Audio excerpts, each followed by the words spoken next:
I'm Elisa Parenti in Washington, and you're watching Bloomberg Technology. Let's start with a check of your first word news. President Trump and Senate Minority Leader Chuck Schumer held a one-on-one talk this afternoon at the White House. The meeting came in the run-up to the midnight deadline to keep the federal government operating. We'll bring you the latest from Capitol Hill with a live report straight ahead. A panel of federal judges has approved redrawn North Carolina legislative districts. The court hired a Stanford law professor to address concerns about continued racial bias with certain boundaries. The changes to 24 House and Senate districts would be used in this fall's elections. The U.S. Supreme Court will review the legality of President Trump's travel ban, which restricts entry into the country by people from 6 predominantly Muslim countries. The High Court will hear arguments in April, and the case could produce a definitive ruling by late June. President Trump will meet with British Prime Minister Theresa May at next week's World Economic Forum in Davos, Switzerland. The president said last week that he canceled a planned visit to the UK because he was unhappy with the location of the new U.S. embassy there and because the old site had been sold too cheaply. Global news 24 hours a day, powered by more than 2,700 journalists and analysts in more than 120 countries. I'm Elisa Parenti. This is Bloomberg, and Bloomberg Technology is next.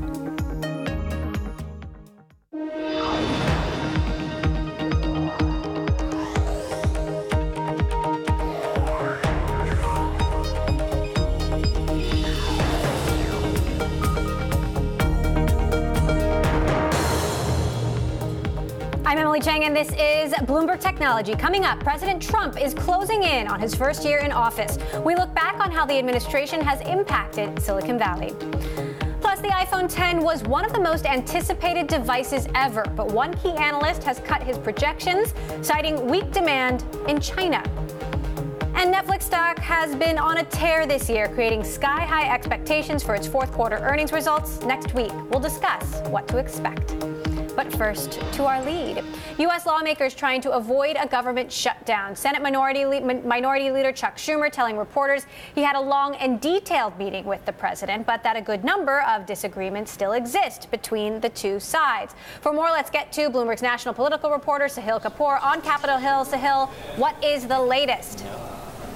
The latest is everything is still up in the air, Emily. We are about 7 hours away from a government shutdown. It would be the first since October of 2013, and it would come, just as you mentioned, around the one-year anniversary of President Trump's tenure in office and just about 11 days before his State of the Union. Now, remember, the last government shutdown lasted 16 days, so there is a scenario where the lights could be out while the president is scheduled to deliver the State of the Union. Conversations are continuing between President Trump and Republicans. We have confirmed that he recently spoke to Speaker Paul Ryan about a path forward. It's not clear where things are. The Senate has not yet announced a vote on the continuing resolution that passed the House to keep funding open. They don't seem to have the votes to get that done. So, as I said, many things up in the air right now, and the clock is ticking. You're looking at a live shot there of the Senate floor. Sahil, what are the chances this happens in 7 hours, or that they can buy a few more days? It's very hard to know, but there are many senators who are nervous about the prospect of a shutdown and are proposing alternatives such as a several-day continuing resolution, whether it's 2, 3, 4, 5 days. Some want to continue working through the weekend and resolve these issues on spending caps on the domestic discretionary side and on the Pentagon side, which has been a major holdup. The biggest dividing point, of course, is the issue of DACA, the dreamers, the young undocumented people brought here illegally as children. Democrats are demanding that this deadline be used as leverage to force Republicans to come to the table and offer some sort of solution to normalize their status. Democrats are doing this because they don't believe Republicans are going to get serious about that issue unless they're forced to. So that's the debate happening right now, and they're facing a lot of pressure from their base to hold firm on this.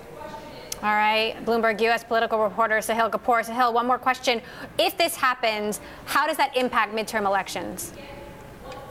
You know, The 2013 government shutdown hurt Republicans because they were the instigators in Congress. This would be the first time, if there is a shutdown, that a party that controls the House, the Senate, and the White House would oversee a government shutdown on their watch. So it would be a bit of a historic first. Polls say Republicans are likely to take the blame. But last time Republicans did take the blame in the shutdown, and they recovered by the time of the election. So the honest answer is I don't know. All right, Sahil Kapoor for us there on Capitol Hill. Thank you so much for that update. Sticking with Washington, Saturday marks the one-year anniversary of President Trump's inauguration, and we're taking a close look at his first year in office and how that's impacted the tech industry, from his tax plan to immigration policy to net neutrality and more. Join me now for more on this retrospective, Bloomberg Tech's executive editor Tom Giles, and with us in New York, Techonomy CEO David Kirkpatrick, also my guest host for the hour. So, David, I'll start with you. When you look at the big picture, you know, we had a couple of meetings with tech executives and President Trump. We've had issues around immigration reform, issues around tax reform. You know, what's the big takeaway? Well, I think the big takeaway about Trump's intersection with tech is he hasn't intersected with tech nearly enough. If you look at a leader like Macron or even Theresa May, certainly Cameron when he was head of state in the UK, so many, and I would say the same, certainly all the leaders of China, leaders of Russia, these countries all recognize technology is the competitive differentiator that's going to allow their economy to do better than other countries and that they have to focus on. Trump doesn't seem to recognize that. He's barely ever mentioned it. So for me, while there have been some good things, far more, I would say, either neutral or negative things about the Trump administration's approach to tech, I'm very disappointed that the macro message of the importance of technology in the economy for national competitiveness has essentially disappeared from the White House rhetoric. Now, while some tech executives did meet with President Trump a couple of times, some also expressed concern that many of these councils and these meetings don't actually amount to much of anything. Take a listen to what Tim Cook told me back in June. I don't find these councils in general and committees to be terribly productive. And but it wasn't about not wanting to advise on something where I thought that you know, we could help or we had a point of view that should be heard. And so I'm doing the latter. I can't imagine a situation where I wouldn't do the latter because I think it's in the best interest of America to do it. And I am first and foremost an American. Tom, have these councils amounted to much of anything for Silicon Valley? No. Hardly anything. There's been a variety of councils. You saw a couple of them disband, particularly after the Charlottesville reaction, the way the president responded to that. There's another one that's involves a lot of technologists that's aimed at reforming the government. Some disbanded, like I said. Uber's CEO, then CEO, quit long ago. Ginny Rometty, she's, you know, that one's no longer happening. And the one that's focused on reforming government and upgrading the technology, which I think everyone would agree needs to happen, we just haven't heard anything more about it. Things, you know, really, the technology industry and Trump, I'd say it's been a lot of love-hate. Mostly hate in terms of where the government stands on things like net neutrality, where the government stands on immigration, and love when it comes to the tax policies. For the most part, the big tax legislation, the one big thing that the Trump administration has accomplished this year, whether he wanted it to or not, is going to have a very big benefit for the technology industry insofar as it means reducing the tax rate on all of those billions of dollars that are left overseas right now. David, there was a brief mention about Peter Thiel and his relationship with the president in Michael Wolff's book, Fire and Fury, suggesting that the president didn't much prioritize his relationship with Peter Thiel. I mean, do you see that relationship has amounted to anything for Silicon Valley? Not really. I mean, it does seem like Thiel was very important in bringing together that one key group of tech executives that met with the president very early on. But as Tom correctly says, really nothing came out of that. While the tech companies, as Tom points out, have tremendously benefited from the tax bill, it wasn't directed at helping them at all. That was almost peripheral. And I do think it's funny, since you had that clip from Tim Cook, that Apple has just done this big announcement of all the money they're bringing back, which clearly is a consequence of the tax plan and the reduced tax on repatriated profits. And they gave absolutely no credit in all of their discussion of it to the administration or even the tax bill, as far as I saw. So, that's got to, sort of really grate on the president. We do actually have a tweet from the president about that, saying, "I promised that my policies would allow companies like Apple to bring massive amounts of money back to the U.S. Great to see Apple follow through as a result of tax cuts. Huge win for American workers and the USA." I mean, Tom, when you look at it, really, tax reform is the only significant thing that this administration has accomplished thus far at all. Right? Yeah, and he's very quick to take credit for anything that these companies do, any lip service they pay to bringing jobs home, to bringing manufacturing here. I mean, to its credit, Apple did make some substantial commitments to a number of jobs that they want to create, to ways that they want to invest in R&D. They want to bring that money back. And so I think R&D centers creating jobs in America, it's a bit of an exception, though, because a lot of the tech companies that we've talked to and heard from, the sense is when they bring that money back, a lot of it's going to go toward dividends, toward buybacks. To some degree, we hear maybe toward compensation.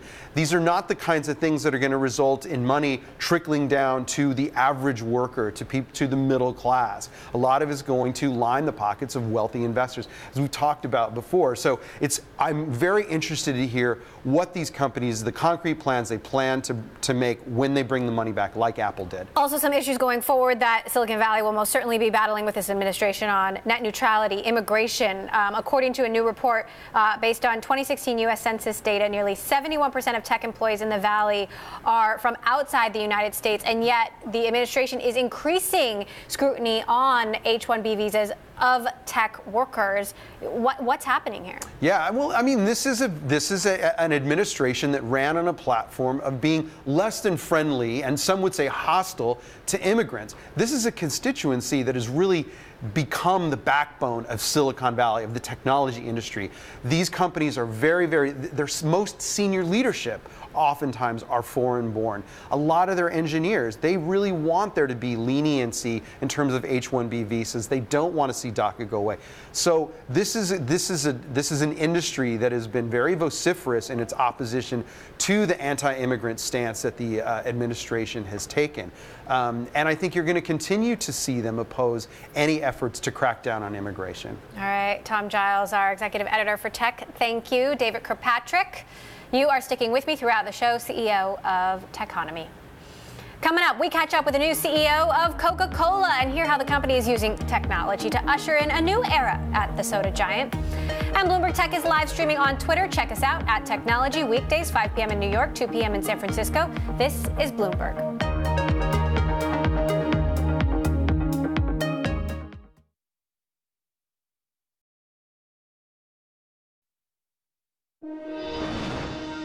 A stock we are watching, Square, jumped more than 5% in Friday's trading session. Nomura raising its price target on Square to a street high of $64 and reiterating its buy rating on the stock, expecting more growth in payment volume, and compared the company to Amazon or Google in its early days. Although Coca-Cola was founded well over 100 years ago, technology currently plays a crucial role in the business of the soda giant. From apps to automation, the company is using new technology to hold on to its place at the top of the beverage market. Bloomberg's David Weston caught up with James Quincy, CEO of Coca-Cola, to talk about the evolution of technology at the company. I actually think that places like Shanghai and some parts of Western Europe are on the cutting edge, along with some of the bits of the U.S., but really at a par. I mean, the U.S. in many respects, there's a lot of advanced e-commerce, but I can tell you it's very advanced in places like Shanghai and Western Europe as well. And the penetration of e-commerce in aggregate is even higher in some of those places than even the U.S. So, when you want to learn what's going on, I would be just as tempted to tell you go to Shanghai as stay in New York. And how do you market in that circumstance? I mean, we're used to going to a fast food restaurant, for example, and there's a Coca-Cola there. It's on the menu. Yeah. So let's have that Coke or that Diet Coke. Yeah. You don't have that when you're on your app. No, but you have to get it. I mean, if you went back even 2 or 3 years in China, for example, when a lot of the apps and the mobile payment systems came in, we weren't on the menu. Actually, even worse, we were trying to sell perhaps a returnable glass bottle to the restaurant, which had no way of being in the delivery system. So we've had to re-engineer our business system very quickly to both be present on the app. So what's the virtual representation of what you'd normally see in the store? And how do we change the packaging portfolio so that we can be part of the delivery system? And you have a lot of places in Shanghai where food ordered on apps and delivered is 30-50% of the restaurant sales. Mm-hmm. That's the relationship with the consumer. Talk about Coca-Cola as Coca-Cola. How is technology changing the way you do business, and for that matter, your workforce? It's changing it in lots of profound ways. I mean, in simple terms, you go back 10, 20 years, we were a large company and we're one of the few that could afford to invest in expensive IT systems and do our own stuff, our own programs, our own server farms. You wind forward to today, that's no longer the model. We've had to move to the cloud. We've had to move to standard programs that whole industries use. And we've had to use the mobile. The one thing I always say to the IT department is, just put it on the phone. Everything can be done on the phone. Let's just move everything to mobile on the phone. The old days of IT had training budgets. Why? Everyone knows how to use the apps on the phone. So it's profoundly changing the way that we work, and I think it's going to continue to flow through the organization. We have a big program of digitizing the company. Does that translate into fewer employees as a practical matter because of the efficiencies from digital? I think it for sure it changes into a different profile. I mean, people are having to adapt to doing things in a different way. We've actually made a lot of changes in our IT departments to move to a different skill set. So it's certainly changing the nature of employment and the sorts of profiles you want. Whether we buy the services ourselves or we buy the services or do it ourselves makes a difference as to where the employees are. But net, more employment's being generated in the economies. So can Coca-Cola compete with Silicon Valley and the digital startups when you're trying to recruit the young computer scientists? Well, Atlanta is a very fast-growing economy. The state of Georgia has been ranked, top 1 or 2 of place to do business in the U.S. for many years in a row. The local political system's done a great job. So has the city. So it's a very competitive economy there, and we do very well in it. We're happy to see Atlanta and Georgia growing, and they've done a lot to invest in tech startups and the media industry in and near Atlanta, and it's being very successful. That was James Quincy, CEO of Coca-Cola, speaking with Bloomberg's David Weston. Coming up, Amazon is making a price change for monthly Prime members. What it means for the e-commerce giant next. This is Bloomberg.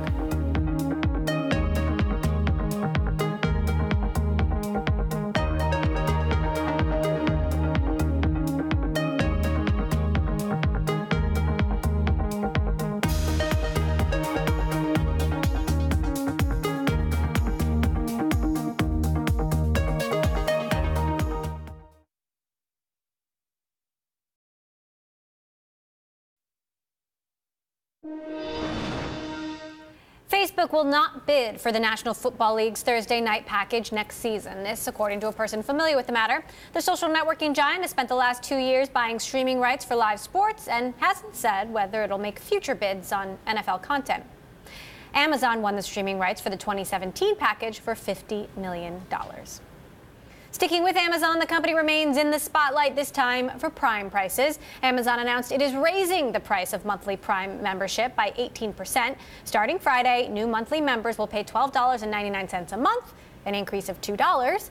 Existing customers will start paying the higher fees next month. The annual membership fee of $99 will remain the same. Still with us, our guest host for the hour, Techonomy CEO David Kirkpatrick. So $99 for a year sounds like a bargain compared to almost $13 a month, David. What do you think is the motivation for this change? Well, I have opinions about whether it's the right thing to do or not, but I think the motivation is that they weren't making money the way they were doing it before. So probably what's been happening is that people who pay month to month were signing up when they had a bunch of things to order and then turning it off again later, or else just not ordering enough stuff to justify what is generally expected by all analysts to be the loss-leading shipping subsidy that Prime represents.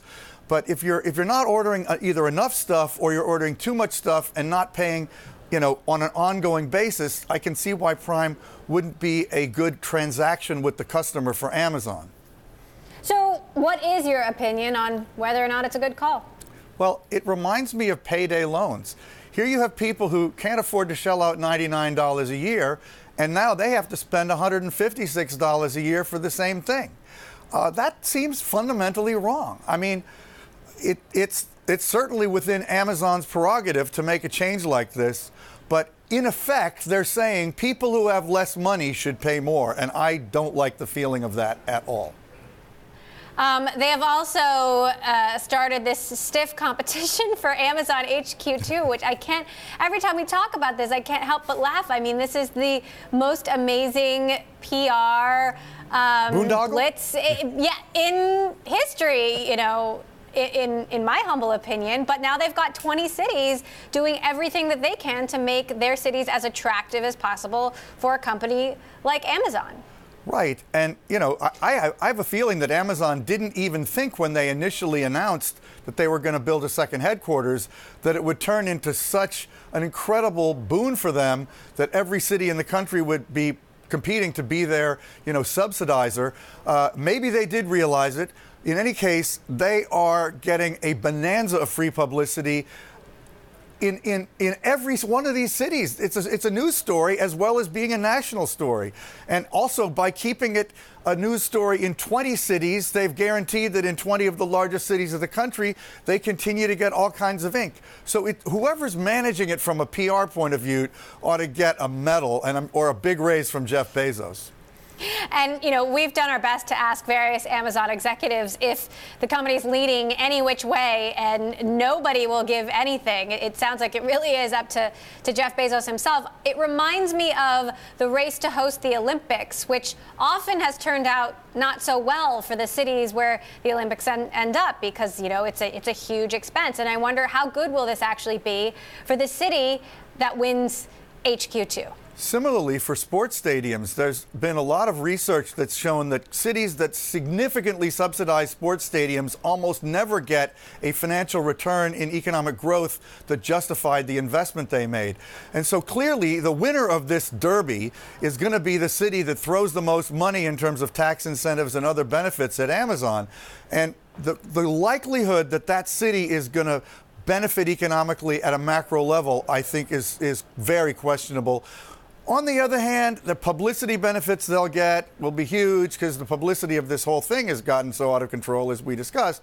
But I don't think that if I were, Chicago or my home city of New York, I would throw tons of money at Amazon for this.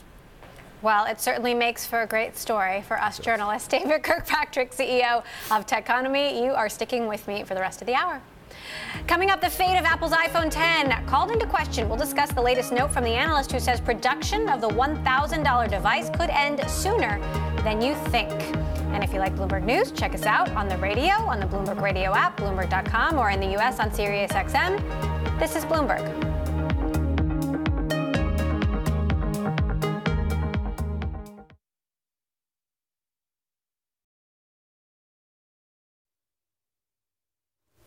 I'm Elisa Parenti in Washington, and you're watching Bloomberg Technology. Here's a check of your first word news. Federal Reserve Vice Chair Randall Quarles wants to ease regulations on U.S. banks.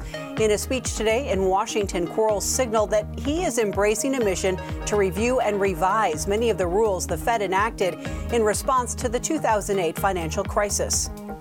Confusion that results from overly complex regulation does not advance the goal of a safe system. While I'm advocating a simplification of large bank loss absorbency requirements, I'm not advocating an innovation of the regulatory capital regime. In what may be the most urgent item on his agenda, Quarles said the Fed is finishing its near-term effort to rewrite big bank leverage limits. People familiar with the matter say the central bank is working to reduce capital demands on some Wall Street firms. A Supreme Court spokeswoman, federal prosecutors will try New Jersey Senator Robert Menendez on bribery charges. The first trial failed to produce a verdict on any of the 18 counts against Menendez or his co-defendant, a wealthy Florida eye doctor accused of buying the senator's influence with luxury vacations and campaign contributions. A Supreme Court spokeswoman says Justice Sotomayor is doing fine after being treated at her Washington home today for low blood sugar. The spokeswoman added that the 63-year-old Sotomayor, who has type 1 diabetes, was able to go to work. Defense Secretary Jim Mattis says terrorism is no longer the primary threat to U.S. national security. Speaking today in Washington, Mattis said the military must be strengthened as competition for world power from China and Russia grows. He described the U.S. edge in every domain of warfare as, quote, eroding. We face growing threats from revisionist powers as different as China and Russia are from each other. Nations that do seek to create a world consistent with their authoritarian models, pursuing veto authority over other nations' economic, diplomatic, and security decisions. A Defense Department strategy report released today echoed the remarks from Secretary Mattis, calling for, quote, increased and sustained investment in the military. In Australia, a drone was sent out to sea to drop a flotation device for 2 teenagers who got caught in a riptide. Officials describe it as the world's first rescue of its kind. The teens were about a mile and a half from lifeguards who were about to start training for these very situations with the new drones, which were equipped with a camera and rescue gear. The drone reached the swimmers in just 70 seconds. Global news 24 hours a day, powered by more than 2,700 journalists and analysts in more than 120 countries. I'm Elisa Parenti, and this is Bloomberg.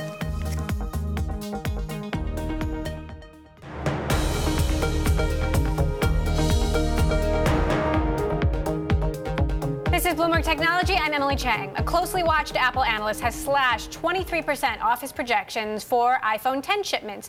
Kwame Chi of KGI Securities now says Apple will move about 62 million of its most expensive smartphones during its lifetime.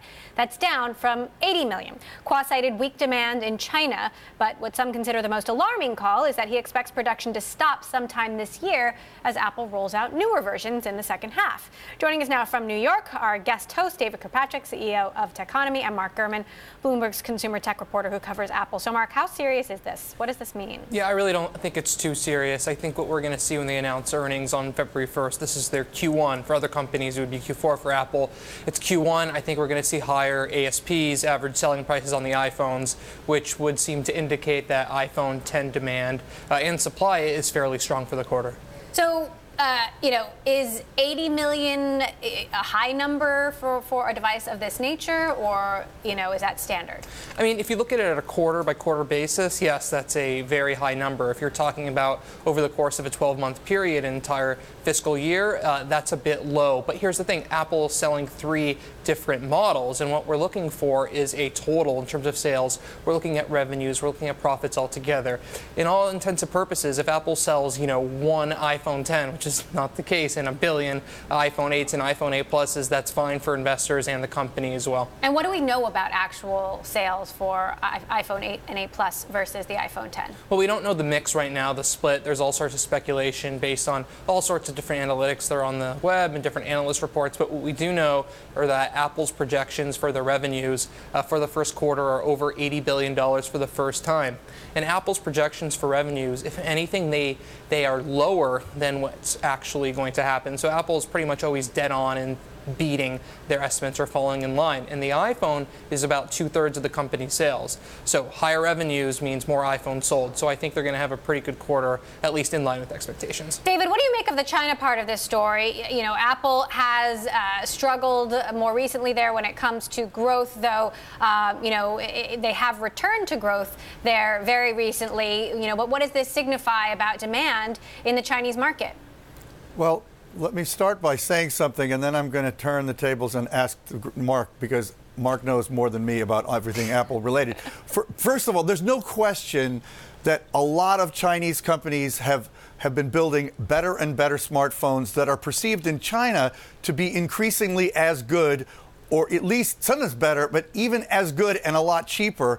And there's a huge push for all kinds of reasons by the government and patriotism, et cetera, to buy local, and the quality of the products is high. So I think China has a long-term challenge in China. But rather than be further half-baked, I'd love to hear Mark, because when I'm on with Mark, I really just want to hear his opinion. Do you think Apple has a long-term problem in China, Mark? You know, I don't think it's a long-term problem per se, but it's something they do have to examine. I feel like the gold dust, the way that the Chinese consumers are running toward the iPhone sort of started to die down a little bit over the past few years. Now, like you said, because Xiaomi, Huawei, Oppo, all those big Chinese makers, ZTE, they're coming out with some really interesting phones that could appeal to the consumer. I saw a couple weeks ago at CES this new ZTE phone that has 2 screens. You can fold them over and play some cool tricks with the cameras. So what we're really seeing in China phone makers right now is a really futuristic look at what a phone can be. So I think we're going to see, Apple catch up in that regard, bigger screens, more new features for the camera in the coming years. And given that you do know more than anyone about Apple, what do you see coming in the fall of this year? Will there be a new model, a significant design change from the iPhone 10, or will it be some sort of minimal upgrade? I think it's going to be a little mix of both. I think we're going to see a bigger version of what the iPhone 10 is. Remember, they shrunk the iPhone 10 size down to the size of the iPhone 7. So it's basically like getting an iPhone 8 Plus size screen in the shape of an iPhone 8. So do you think we're going to get an iPhone 10 Plus? I think we're going to get an iPhone 10 Plus. I don't think they're going to call it the 10 Plus, but I think what we're going to see is a screen over 6 inches, which would be quite a bit bigger diagonally. All right, you heard it here first. Thank you. Mark Gurman, our Bloomberg Tech reporter who covers Apple, David Kirkpatrick, you are sticking with me. Okay, coming up, Twitter's better-than-expected third-quarter results in late October have caused at least 6 analysts to upgrade. We'll give you the latest on Twitter's turnaround next. And this weekend on Bloomberg TV, we'll bring you our best interviews from the week, including our conversation with Arianna Huffington, Uber board member and CEO of Thrive Global. Tune in this Saturday for the best of Bloomberg Technology. This is Bloomberg.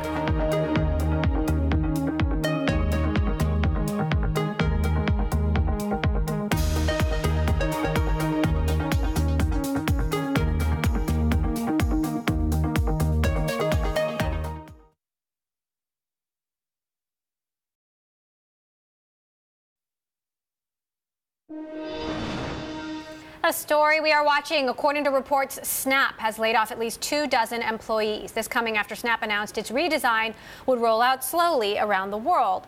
Apparently, some of the cuts came from the company's content division. The group focused with publishing partners like the Daily Mail to produce original content for the Discover section of the app. And Facebook will prioritize news that users believe is, quote, trustworthy.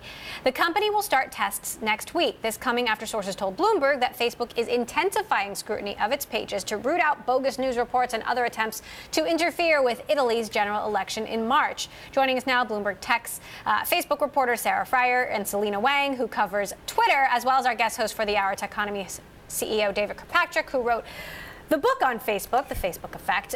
Sarah, I want to start with you. Basically, Facebook is going to ask users what it believes, which publications they believe are the most trustworthy, and prioritize news from those publications, correct? Right. So Facebook always tweaks its algorithm based on feedback from users. You might see polls in your feed that ask you if this ad is relevant, if this post is something you want to see more of. That's now the set of users that are going to figure out what news is trustworthy on Facebook. The company does not want to be the arbiter of truth itself. It's outsourcing that.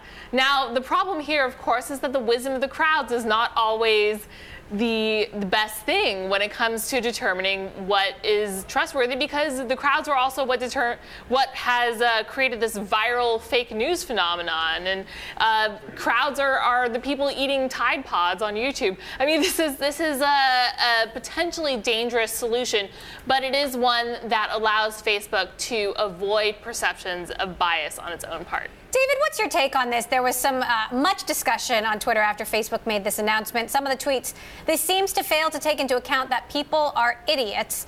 Someone else tweeted, the problem with connecting everyone on the planet is that a lot of people are basically idiots. What do you make of Facebook putting this back into the hands of the people? Well, I would say Facebook will never act as if it believes ordinary people are idiots. In fact, I think it is the wisdom of the crowd that they think they are facilitating, and they're always going to default to trusting users in the aggregate, despite the fact that, yes, users watch fake news and users do a lot of stupid things and swallowing Tide things. I don't get that at all. But I do think it's a way better step than many they've taken. I think they're going in a very good direction with this kind of authentication of other forms of posts that are not posts from individuals. They've always authenticated people in Facebook. Now they're starting to authenticate in new ways, and I think it's the first step in a long process of this. The pages, the advertisers, in ways that I think are much needed. Sarah, how should we watch this unfold, after they have also said that they're going to be prioritizing posts from family and friends rather than posts from publications? Right. So they said that the percentage of news in your news feed is going to decrease to 4% from 5%. So that's something to watch for. Publishers have been completely freaking out. This gives them another thing to freak out about. How are they going to game this system? Everything that Facebook changes about the newsfeed ranking is something that everyone on the outside tries to decide, how can I take advantage of this? And so in this, there are a few things to watch out for. Facebook says not only is it prioritizing trustworthy publishers, it's prioritizing local ones, so people might try to make their coverage more local. The other factor is Facebook says that it's determining the trustworthiness based on what percentage of people are familiar with the publication, trust it. So this may actually disadvantage the very big, well-known publications that are also very polarizing, that people have very divergent opinions about. So we'll have to see how that works, whether that causes issues, and if publishers push back. Fascinating. All right, I do want to turn to Twitter now. Selena, Twitter analysts increasingly smiling on Twitter and more optimistic about its future. What happened today? That is definitely true. Analysts are definitely piling up recommendations. They've had at least 6 analyst upgrades since the catalyst, which was their better than expected results just a few months ago. But breaking news just a few minutes ago, Twitter is coming out with a transparency report on what they found so far in the Russian investigation. And what's noteworthy here is that they found an additional about 1,000 accounts that are linked to the Russian troll farm, the IRA agency. And that's on top of almost 3,000 they already disclosed a few months ago. And they're also saying that they're going to be emailing notifications to 677,000 people who interacted with those accounts. So that's coming a long way from the beginning of Twitter, when they weren't very responsive to Congress. And they're also going to be turning over those handles to Congress. So if we take that number into context, it's definitely a small proportion of Twitter's overall users of some 330 million. But there's only about 69 million users in the U.S. So about some 1% of the population has interacted with these accounts, which is pretty significant. Right, and if you think that if only there were, a few hundred, a few whatever more votes, then maybe the election results could have been different. David, it's interesting to see Facebook and Twitter both grappling with all of these issues in real time. What are the main things that you're going to be watching for this year? Well, I mean, I just want to comment. I think it's really worth thinking of Twitter in light of the changes Facebook made last week, because the fact that Facebook did seemingly make a fundamental decision to downplay posts from pages and put a much higher priority on posts from individuals, or things that are coming from individuals, commented on by individuals, it would almost inevitably seem to me to make Twitter, therefore, more important. And while Twitter has other signs of progress that the analysts are pointing to, the context that it's operating in opposition to Facebook, or people sort of going back and forth between the two for different things, I think it's very beneficial for Twitter right now. Because many pages are not going to be able to afford to pay to advertise in Facebook, but they still will get some degree of substantial distribution on Twitter.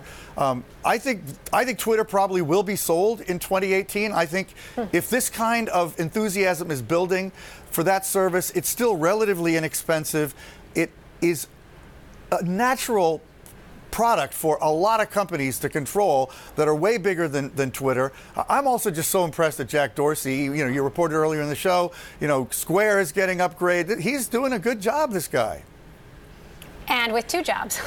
Exactly. I mean, I think David said it. I mean, Twitter is kind of in the beginning phases of a turning the leaf, and this Facebook newsfeed change really solidifies their position. They've already come a long way in terms of determining that they are the platform of what's happening now. And now that publishers don't have as much of a way to get in front of their audience on Facebook, advertisers are saying that they need to at least start to consider and tiptoe back into Twitter, where it's much more transparent for who they can reach, how they can reach them. They don't have to play all of these mind games, as Sarah mentioned, to try and navigate the system. And it's especially difficult for some of those smaller advertisers that can't afford the big bucks to pay the potentially increased ad prices on Facebook. What do you think of this idea that Twitter will sell in 2018?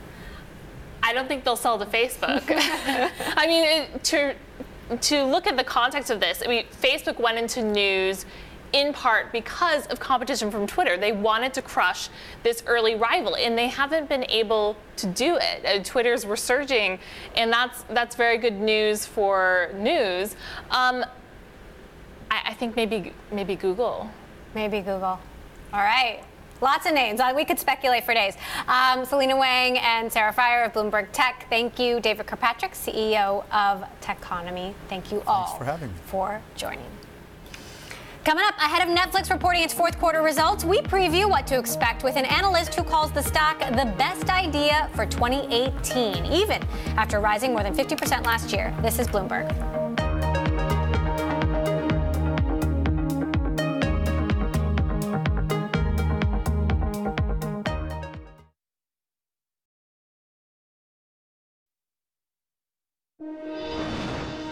Looking ahead to next week, earnings season continues to roll on through, with Netflix reporting fourth quarter results Monday. Expectations are high for the streaming giant as the stock hovers at all-time highs. Here to discuss what to expect, we are joined by Bloomberg News reporter Lucas Shaw in LA. And on the phone, we've got David Miller, analyst at Loop Capital Markets, who currently has a buy rating on the stock. So, Lucas, I'll start with you. What are we expecting?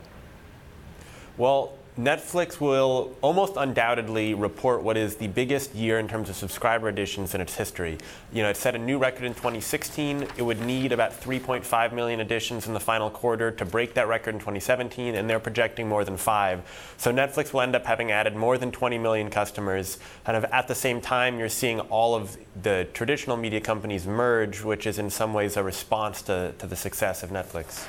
David, how does that line up with your projections? I'm actually a little bit more aggressive on the numbers, actually. And first of all, thanks for having me on. We're expecting 6.21 million subscribers in the fourth quarter, and if we're right on that number, that will correlate to $3.3 billion in revenues and 44 cents a share. And as your other guest said, that will result in roughly 23% subscriber growth for 17 versus 16, and that's inclusive of churn out of the DVD-only category. So that's just phenomenal growth for a company of this size, and it's one of many other reasons why we made Netflix our top idea as of January 2nd, just a couple weeks ago. David, how concerned are you about the amount of money that Netflix is spending on original content and whether or not it's paying off?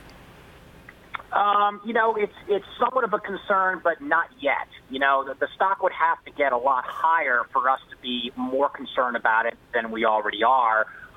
Certainly $9 billion is a lot of money to be spending on content, but it allows them to have a very high hit rate, or I should say it allows them to have a lot of bats at the plate. The more bats at the plate you have, the higher your hit rate, and their hit rate is, let's just be honest and say it's much better than everyone else's right now. Lucas, of course, huge shakeup with their top show, House of Cards, with Kevin Spacey out. They are, doing a new season with Robin Wright. But do you expect to see any impact from that this quarter?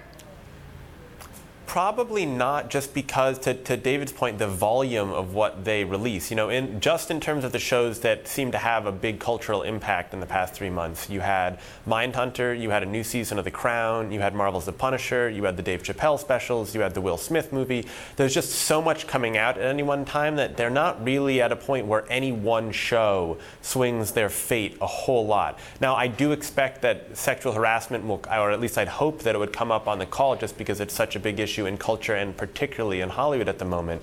But my guess is from Netflix's past interactions that they will just kind of put that on that individual bad actor and on the production and make clear that it's not their production. David, how well positioned do you think Netflix is vis-a-vis other giants that are getting into this original content game? I mean, obviously they had a head start, but now you've got Amazon, Hulu, Apple, YouTube, Disney. You know, does Netflix maintain its lead when it comes to original content? Well, you know, it doesn't have to be black and white, right? You know, it doesn't have to be an either-or situation. You know, I don't think consumers that are consuming video over the top are saying, okay, well, I'm either going to get Netflix or I'm going to get the Disney DTC offering, or, hey, I'm going to get Netflix or HBO Now, or, you know, I'm going to get Netflix or, you know, keep the cord. I don't think anyone really thinks about it that way. There's plenty of gray area here. And consumption of over-the-top video is growing at around 55% a year. So there's plenty of room for other players in the market, and that's what you're seeing right now. So, Lucas, the price hike recently, how will that impact results? More than likely, it's just going to improve the margin. You know, they saw a negative impact from the price hike last time they did it. This time it seemed like everybody just kind of accepted that Netflix is giving them so much that they're okay with it. And most of the analysts, while last time projected there would be a negative impact, there's not so much of it this time. We just saw again with Amazon, with Prime, with some of these services that for consumers are must-have. The owners of those services now have the ability to manipulate those prices so long as they don't go too high.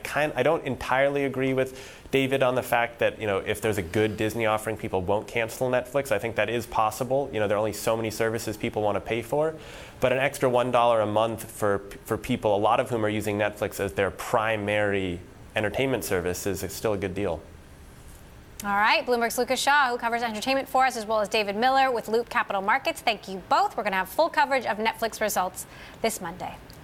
And that does it for this edition of Bloomberg Technology. A reminder, we are live streaming on Twitter. You can check us out at Technology weekdays, 5 p.m. in New York, 2 p.m. in San Francisco. That is all for now. This is Bloomberg.